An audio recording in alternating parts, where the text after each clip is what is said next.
2 বছর ধরে শারীরিক মেলামেশা হয়নি আমাদের স্বামী স্ত্রী দুজনের মধ্যে শুধুমাত্র আমি অসুস্থ বলে স্বামীকে বললাম, ওগো তুমি আমাকে ডিভোর্স দিয়ে অন্য একটি বিয়ে করো।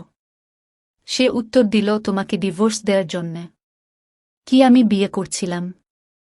দেখো, আমি একজন অসুস্থ মানুষ, না পারি কোনো কাজ করতে, না পারি তোমায় শারীরিক বা মানসিক সুখ দিতে।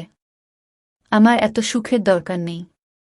তুমি আমার সঙ্গে আছো, এটাই অনেক কিছু। প্লিজ স্বামী, তুমি অন্য একটি বিয়ে করো। আমি আর কয়দিনেই বা বাঁচব বলো? বারবার কিন্তু এক কথা পছন্দ করি না আমি। যেখানে আমার সেবা করার কথা ছিল তোমাকে, সেখানে তুমি আমার সেবা করতেছ। সমস্যা নেই, তুমি সুস্থ হলে আমার সেবা করিও।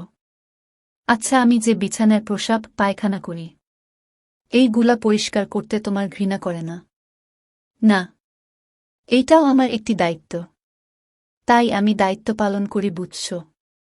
স্বামীর এমন কথায় শুনে অজান্তেই চোখের কোণে পানি চলে আসল। তা দেখে স্বামী নিজের হাত দিয়ে পানিগুলি মুছে দিয়ে বলল, তুমি আমার একগুচ্ছ ভালোবাসা। তোমাকে নিয়ে আমি হাজারো স্বপ্ন বেঁধেছি। তোমাকে নিয়ে আমি আবারও সেই অন্ধকার রাস্তা হাঁটতে চাই। তোমাকে নিয়ে আমি সারাটি জীবন বাঁচতে চাই। কথাগুলি শুনে স্ত্রী এবার অজরে কান্না করে থাকে আর বলে, ভালোবাসি তোমাকে স্বামী।